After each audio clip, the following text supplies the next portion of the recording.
Hello and welcome to the Rundown. I will be your host today, Craig DeLuz, coming at you from the West Coast, the left coast, behind the Iron Curtain, otherwise known as the Sierras. But as we all know, I do not do this program by myself. Welcome to the program. My name is Mike P. Waworski. I am the co-host for the program, the co-host from the East Coast. That's the co-host with the most from the coast with the most here on the Rundown, where we give you 2A views of conservative news. Welcome to Feedback Friday. Exactly, folks. Feedback Friday is one of our favorite days because, here's what we do. We follow your comments. If we like what we see and someone gives us a really good comment, what do, Mikey? We give them free stuff. Free stuff. So you give us feedback. If we like your feedback, we give you free stuff. And we don't necessarily have to like it as in, oh, you were nice to us.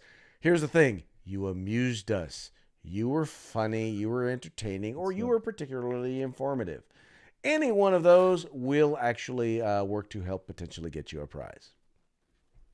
You amuse me like a clown, or like ha, or like a clown. What do you think? Like a clown, like haha, I'm like a clown to you. Is that what you're saying? Pretty much, yes. All right, okay, I'm good with that. Exactly, because that's what we do here. We kind of clown around and we talk about the issues of the day and try to make light of them to a degree, but try to bring them kind of a common sense, common everyday perspective. Because, first of all, common sense is not that common, is it? Yeah, what Craig said, that was perfect. I can't even say it better. There are not many things that Mike cannot say better, seeing as how he is the radio professional, and he's got both the voice and the intonation and the experience to be able to You get down to that Barry White kind of voice, and then we got some action going on. Hey, baby. I keep thinking Shaft is going to walk in the room. Now that's one cool. Shut your mouth. Any special plans for the weekend, sir? Well, let's see. There'll be a bunch of working going on. Daughter has a school play. I'll be school playing it for a little while, and I don't know. I'll figure it out as we go. Well, I got a couple of things. One, we're going to be me and my father are going to go picking up a goat. We're going to be slaughtering a goat this weekend. I'm not going to be doing it, but it's going to be slaughtered. Hold on. Wait. Yes. Wait. Let me go back now, because that's some.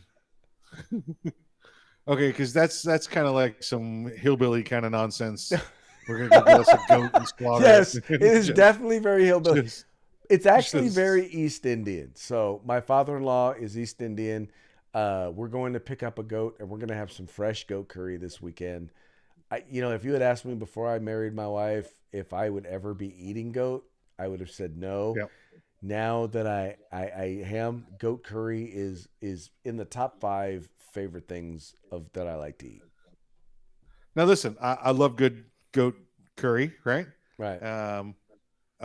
But I also love a good steak. I love a good chicken. I love good fish. But when I want it, I don't go shoot the cow. I don't cut the chicken's head off. I just go to the supermarket where they make the meat and buy it there. And you know what? If there was, first of all, this is number one. This is where you get most goat. I mean, if you really want goat, especially if you want it good and you want it fresh, I still remember back in the day when we had a few roosters and chickens in the backyard with my mother and father-in-law here, and I remember one time my mother-in-law made me some chicken curry. It was the best chicken curry I ever had in my life. Come to find out, it was that rooster that kept waking up at 4:30 in the morning. It tasted even better. Oh, absolutely, yeah. No, listen, I've raised it all, but and there's a place actually over by me that sells the goat. You can go get the live goat, or actually, you don't have to go get the live goat. You can go over there and go, I'll take that one, and then they bring you out, goat chops. I never would have thought. I mean, honestly, if you had told me, oh yeah, fresh, grass fed, yada yada yada. I'm just gonna say this. I don't care about if it's healthier or not. I'm just gonna tell you right now, it tastes better. Oh yeah. And I've had goat plenty of times in this country and plenty of other countries. It's not an anti-goat thing. It's just you're going to be butchering this in your backyard, hillbilly style. No, I'm taking it to someone else who's going to be doing it. I just have to go get it. Wait, are you going to go get a live goat, or are you going to get a goat already prepared? Goat. Yes, we're getting a live goat. So there will be some goat sacrificing going on in your backyard. Not in my backyard. I'm taking it to a dude who's going to where it will be handled. I'm taking So it you from can't go just. the person who owns it currently So you're all to right. the Let me just person say, who's going to you're going butcher down to it. the pet. You're going down to the petting zoo to get you a nice goat. And you'll be like, oh, look at this one. It ain't a petting This one's zoo. softy. And then you're going to take the goat from the petting zoo over to the Santeria lady, and she's going to chop it up in the backyard with some ceremony, and then you're going to eat curry goat. No ceremony. No ceremony. Just goat chops. That's pretty much about it. All right, now we got. Anyway. I mean, we got to play. We got a butcher shop here. You can go to the Right. butcher shop here and go, I want a goat, and they just bring you out a goat. You know, Right. It's just. So anyway, It's not no I petting got that goat, you going know, on, like and you're then getting, so. I actually we're doing kind of a screening. Wait, one more. There's more. There's still more. Come on, man. There's still We're more. 6 minutes in, and you're still talking about goat. Yeah. What if on the trip from when you pick the goat up to where you go to get the goat cut, you guys start to bond? You got like a goat bond going. Not gonna happen. Not gonna happen. He just looks at you and he goes, "Bang!" You know what? Here's how you handle it. What you do? He makes you a little goat. What you do is you don't eat. Right? You don't eat before you go pick up the goat, and then you take it because that way, when the goat starts to go, you're like, I'm hungry.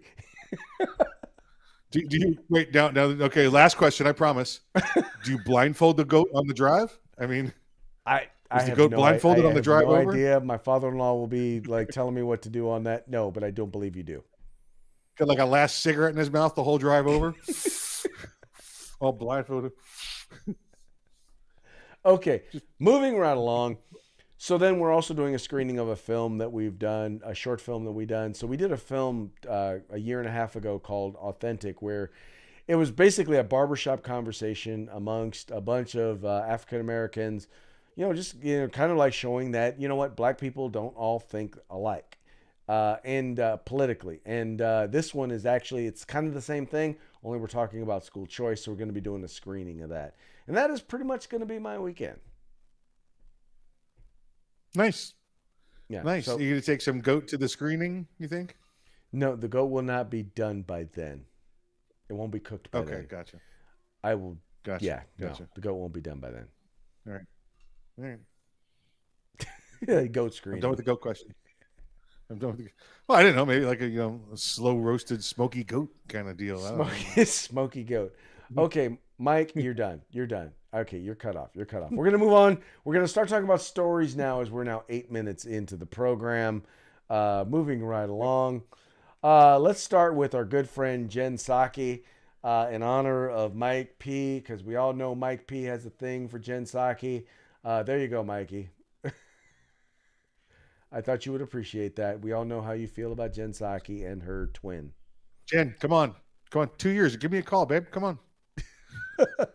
Okay, now let's get back to reality. Okay, so back to reality. Jen Psaki, when talking about the idea, I know, first of all, we've already talked about this, how it just seems kind of ironic that every time Biden is in office, in particular, every time Democrats are in office, but specifically Joe Biden, because he was vice president, when Putin invaded Crimea, and now he's president, when he invaded Ukraine again, we on the right noticed this commonality, but yet and still no one was talking about it on the left. Well, Jen Psaki actually basically admitted, she said what she probably should have never said, and I don't even think she realizes that she admitted it.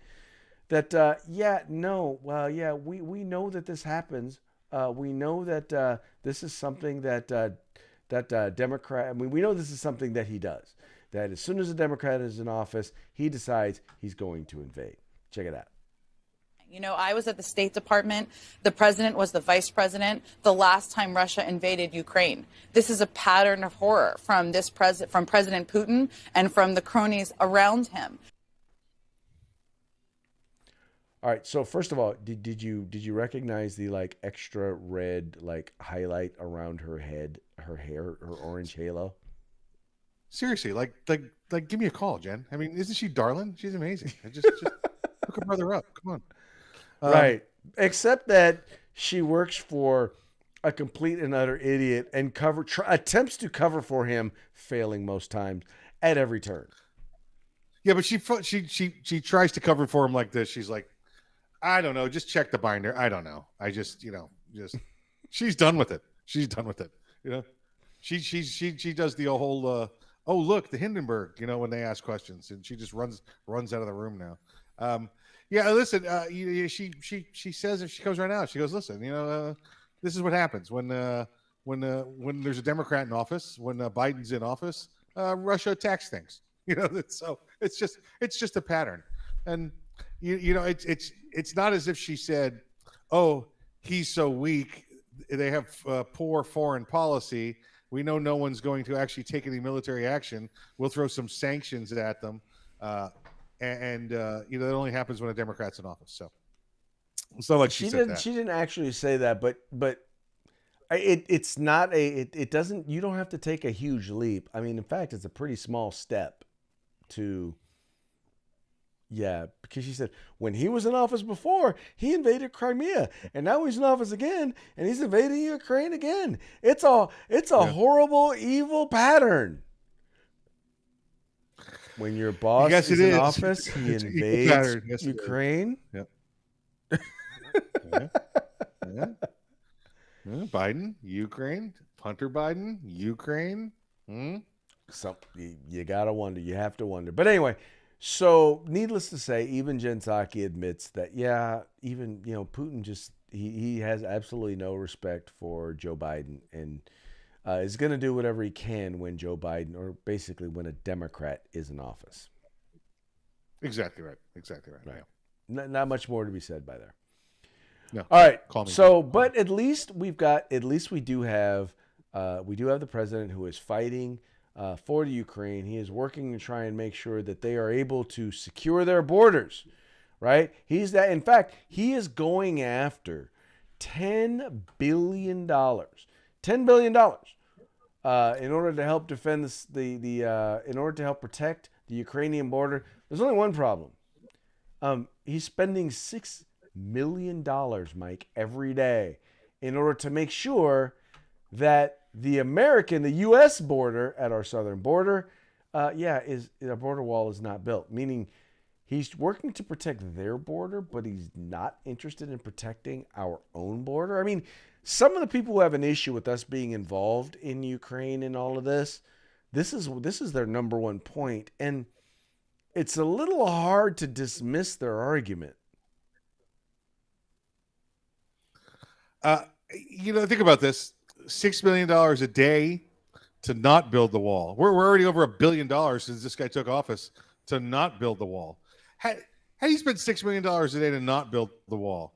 You go out there and you give all the foremen their checks and tell them not to work. You give all the employees their checks and tell them not to work, because it was a contract, or they just out there guarding equipment in the desert now. I don't understand how it's $6 million a day, but he's reduced the budget by $1 trillion since he took office. Just ask him. Just take a look at the State of the Union address. He also said during the State of the Union address, though, that we were fighting the Iranians in the Ukraine with Russia. So I'm still trying to figure out how he comes with reducing it $1 billion. I'm like, dude, you've increased spending, revenue has not increased. That means the deficit has grown, not been reduced. Anyway. It's that Democrat math.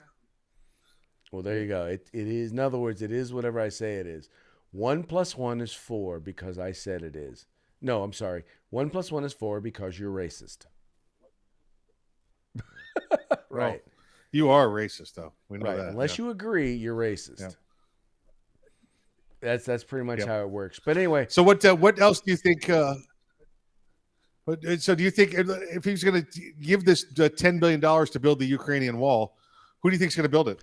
Well, I don't know that he's looking to build a wall there. I think he's trying to help provide security for their border security. Now, that may mean a wall. That may mean weapons. That may mean paying military. But he's trying to basically keep them from being invaded. Yeah. Right? If kind anybody of like we knows are about every day down in Texas. if anybody knows about securing a border, it's Joe Biden. That's Exactly, for sure. because our borders are so very secure. I mean, who else? Who else could limit the number of undocumented, unvaccinated, untested foreign nationals from entering their borders? Who else could limit it to 2 million a year?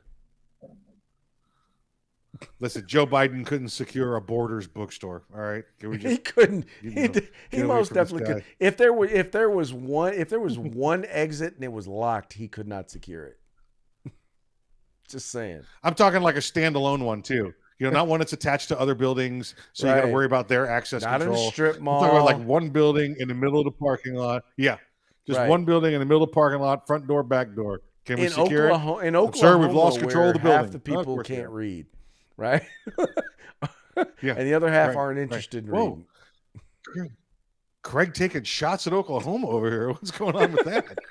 There goes our Oklahoma ratings. I know. I guess we just lost Oklahoma. There we I'm go. sorry. That was a cheap shot, folks. That's okay. That's I okay. apologize. It was an attempt to be funny. If I offended anyone, get over it. Don't know what to tell you. Click. All right. Moving right along, there is finally an attempt at real bipartisanship. That's right. We're talking about Russian oil. Now, many of you may not be aware, but somewhere between 8 and 9% of America's oil currently comes from Russia, right? Meaning that we're spending money to help pay for the army and the military that's currently fighting to take over the Ukraine. Well, there's a bipartisan effort by, excuse me, Joe Manchin and Senator Markowitz to actually ban the imports. Murkowski, you're right. Murkowski, I'm sorry. I probably should have just depended on a fellow, Polak to figure that one out. Well, wait, hold on. Going off to Oklahoma first and the Polish people second. No, you're not going to make Mike. it. You're not going to make it. You. You're not going to make it to that goat party, friend. You're not going to make it to that goat party. Okay. Anyway, I'm standing in you. Hey, I'm all down for Poland. Look, they're not going to go into Poland. Anyway, but in this particular case, what they're talking about is banning the imports of Russian oil. Now, Mike, there's a natural nexus here, thing that I'm like, okay, I'm hoping that they're doing this too. I doubt that they are, but I'm pretty sure you know exactly what I'm talking about, right? Yes, I do. I guess you're not going to say it. Okay. What do you think I'm talking about? Listen, we're going to put sanction after sanction after sanction against Russia to go in there, right? Except we're not going to stop buying their oil. We're not going to stop buying their old oil reserves that they send out. When asked about this today, when Jen, call me Jen, when Jen Psaki was asked about this today, she said, "Well, the president doesn't want to stop buying their oil because then our prices would go up here at home." Because we don't have enough oil. Well, first off, one, open the damn pipeline. Okay, we'll have plenty of oil. And two, your sanctions do nothing if you're willing to continue buying their oil. It's a sham. It's all it is. I don't know. Joe's playing both sides of the fence here.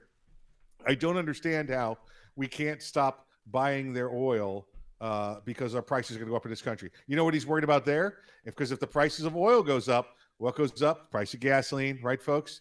And what's the first thing the consumer notices on the way to vote on that first Tuesday in November? What's the price of gas? That's what makes a difference for them. And if that gas price keeps going up, and the Democrats won't win nothing, no matter how many conservative policies they steal between now and then. Well, and that's also the reason why they won't open. I mean, but it's funny though that even with that, they still will not open up the ability for American companies to be able to explore for oil here in the United States. It's odd that they will not allow that to happen. If there's an idea, if the goal is in part that they're going to cut off Russian oil, then how about we make sure we replace it with American oil. And here's the other thing, Mike. If we're replacing it with American oil, then we know that it's going to be clean, or as clean as in the liberals, the environmentalists. It's going to be as clean as it can possibly be, and we know that they can place requirements on how much of the profits need to be invested in other clean renewable energies. But if we're relying on Russian oil, we can make no such requirements. Exactly right. Exactly right. And trust me, they will. I believe Biden will open the pipeline, and he'll open the pipeline around primary time to start getting everybody in the mood and get them feeling good, because he's going to drive the price of oil down 30, 40 cents right before the elections, the month before the election, to get consumer confidence back, so he can have them go vote. Everybody says, well, the president doesn't control the price of gas. Bull crap. All right. Bull crap. I think he makes he's going to do decisions it every day. I think he's going to do it closer to general election time, because primary time is, it's Republican on. I take it back. It depends on where you are, because the primaries have changed a lot in many states. Craig, I would say 4 to 6 weeks before the general is when he'll start doing it. Yeah, probably. I would tend to agree with you on that point. On that point. All right, move in once again right along. For those of you who have been following the trial of the officer involved in the Breonna Taylor shooting. Now, this is interesting because this officer was not actually on trial for the actual shooting of Breonna Taylor. Correct. Breonna Taylor was an individual who was in a home. They did a no-knock warrant. They went in. Now, there's a dispute as to whether or not they actually knocked. Anyway, they went into the home. The boyfriend thought someone was breaking into the home. He actually thought it was the drug dealer ex-boyfriend. Breaking into the home. He goes out with his gun. Turns out it didn't know it was cops. Shots go back and forth. He would shoot a cop. Cops would shoot him. They would shoot back at them, and Breonna Taylor would get caught in the crossfire and would eventually wind up being killed. It was deemed an accident. It basically was deemed an accident. But this particular officer, it was deemed that because he shot through a wall and it went into a neighbor's house, he was actually charged with wanton endangerment of neighbors, and was put on trial. And even though this had nothing to really do with I won't say nothing, but it wasn't directly related to the death of Breonna Taylor, there were still many who were looking at this as a plea or a fight for justice for Breonna Taylor, and this individual actually wound up getting, he was acquitted of all charges, and it took them a whole 3 hours to arrive at that verdict. Yeah, again, the officer that shot Breonna Taylor, he was never charged with the crime or anything like that. That officer got shot by the boyfriend, right? And he shot back at the boyfriend. So his rounds were directed towards the boyfriend. The boyfriend went back towards the bedroom, saw the muzzle flashes from there as the guy kept firing. He kept firing at the bad guy with the muzzle flashes. And those rounds that were fired at him hit Breonna Taylor behind him, in the bedroom. Okay. She got killed as a result of the bad guy shooting at the police and the police shooting back at him. This other officer, the one that just got found not guilty, he shot with less discretion, let's call it. The other officer that was with him that shot back at the bad guy was shot in the leg.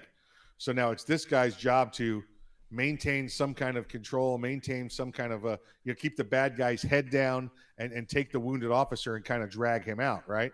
So while he's doing that, he uses his rifle or his firearm to shoot in that direction. Unfortunately, he doesn't. He does not hit. Excuse me. Well, fortunately, the rounds don't find the intended target of the bad guy, and then fortunately, I'm sorry, they don't go through the wall and hurt anybody else. But there was people in the building or the apartment next door where the bullets came through their walls. Now, it's an apartment complex, all right? It's not made of concrete, all right? This is thin plywood if you're lucky, and drywall. So the bullets are going through there. And that's what happened. Because of those bullets going into the adjacent room, the adjacent apartment, they charged him with this reckless endangerment. Well, and he got up there and explained it, and he tried to explain it hopefully better than the way I just did. That again, he's trying to drag a wounded partner out while under fire, so he's laying down covering fire to try and keep the bad guy's head down. That's why those other rounds were not as precise. Right. He's in the middle of dragging somebody out and shooting at the same time. The jury took a look at it, and like you said, 3 hours to decide. Makes sense to us. Well, and Yeah, not Mike, I guilty. think here's the thing. Was what happened to Breonna Taylor right? No, it wasn't right. Was it tragic? Wait, Yes. did you say right? It was not right. What happened to her, how she died, was not right. She was an innocent person who got caught in crossfire and did not deserve what in the end happened to her. Right? It wasn't right. It wasn't justice. And I get that. I right? don't know that right's the right. I don't know that right is the correct word, but I understand what you're trying to get at. Yeah. My point is that not every person who makes a mistake, not every mistake should result in criminal liability. And this clearly Right. was a mistake, right? Shooting through Yep. the wall was a mistake. Shooting Breonna Taylor was a mistake, right? That's not who they were. That's not even who they were there for. But that doesn't mean that because a person makes a mistake, that they ought to be held, quote unquote, criminally liable. You have to prove that were they criminally negligent? And that's the thing in this thing is, was this guy criminally negligent? Well, why didn't you just take a time to listen to what happened and what he said happened, and you would be able to determine relatively easy, as did the jurors, that no, it wasn't criminally negligent. Well, they don't want to do that. They don't want to do that. They want to because we got to stop the riots from going on, so we got to charge somebody. Right. That's what's got to go on. They're playing the politics game. Listen, it was a sound tactical decision this guy made. He wanted to keep the bad guy's head down because the bad guy was shooting at them, so he laid down some suppressive fire to keep him from shooting at them. Do we know if it stopped an actual bullet from hitting it? No, none of us have the crystal ball. But it's a practice that works. One thing that this department probably needs is a little more training. I bet you they don't have training to determine what type of bullets penetrate what type of walls. I bet they've never had that kind of training. And I will bet you they probably weren't using hollow points. Yeah, this was probably. I bet they were probably going in there with more of tactical weapons. With higher powered weapons than their pistols, because this should have been a pistol entry team going in there. Listen, I wasn't there, can't judge, don't know what the intel report said as far as the firepower that was on hand. So I don't have that report in front of me. Not going to judge what happened there. Well, and you just hit the nail on the head. Is you're saying I'm not going to judge because I don't have all the information. The problem is too often we're asking people to judge. Or people are judging without having all the information. Right. And the worst part is you have people who don't even know, even if they had all of the information in front of them, they wouldn't know what the heck they're looking at in order to determine whether or not this was a good shoot. All that having been said, this officer's his life and his career is probably irreparably harmed. Oh, I hope he'll be able to live in anonymity at the department, but I hope he goes back in, gets his job back, and goes and sits somewhere and kicks his feet up on a desk until his retirement comes through in however many years, and milks the money out of the city the same way Breonna's family has. Right. Well, there you go. Exactly. The other thing I think, though, that it communicates to you is, you know what? How about this? If you don't hang out or date drug dealers, then you increase the likelihood or you decrease the likelihood that cops are going to come knocking at your door with a well, they don't even knock. Yeah. They're not going to come to your door with a no-knock warrant if you're not dating drug dealers. Yeah, there's always that, right, Craig? I mean, just saying. Yeah. All right, hey, it's time to move on to our parting shots. And we got shots today, man. Shots. Yes, we have parting shots today. Hold on, I'm trying to find the first one. No, that ain't it. Here we go. Here's the first one. All right, so for those of you who are not aware, Ukraine has basically said, look, they're approving the visas of anyone maybe I'm incorrect. I have not read the official release, but they're like, look, I don't care where you're coming from. You come to Ukraine if you're willing to fight to help defend Ukraine. Come on in here. We'll give you a free AK, and you come and handle your business. Am I wrong? Am I pretty much reading it right? I believe the advertisement said "kill a commie for mommy." Is what Kill it a said. commie for mommy. And so as a result, so this is what we're seeing right now. Ukraine, free AK with unlimited ammo and a chance to take out commies. America, you boys like Ukraine? You boys like Ukraine? Woo! Now, this was not the first meme that I saw. The first one that I saw was this one. Me and the boys had Ukraine for free automatic weapons. Ukraine, party of four. Ukraine, party of four. Now the problem is I don't know how you get them back into the United States. That would be my only question. How are we going to get them back? How are we going to get them back in here? Wait, the boys or the automatic weapons? Huh? How are we going to get what back? The guys or the weapons? The weapons. I'm like, if I go, how am I going to get my automatic weapon back to you? Am I going to have to do like in California where if I have a firearm that's not California legal, I got to leave it like in another state? Do I have to leave it in another country? I'm just going to UPS it to a post office box. That confuses them enough. Okay. I'm just going to leave that. I'm just going to leave that right there. You're sending the UPS to the post office. That's like, it's like sending the Burger King guy into McDonald's, All right, Mike, how about a quick shout out to our sponsors? Let's say hello to our good friends. That's Gorilla Machining, Grid Defense, and of course, the California Republican Assembly. Folks, the links, the links to their websites are all in the description to this video, so please make sure you visit them. If you're watching us on OpsLens, go to therundown.us. You can find links to all of our sponsors. Visit them. Let them know that you appreciate them. You appreciate their support of this program. And if you like what you see, maybe drop a few dollars. Always good. There you go. Support our sponsors. Support them as they support us supporting you. That's how we do it. All good. Please feel free to pass us around. Please feel free to pass it around. Remember, that means like, share, subscribe, and encourage your friends to do the same. With that, it's Friday, so we're out for a few days. We will see you on Monday. Monday, fun day, gun day. Holla at you later. That's right. LeBron, if you're listening, Michael Jordan's the GOAT.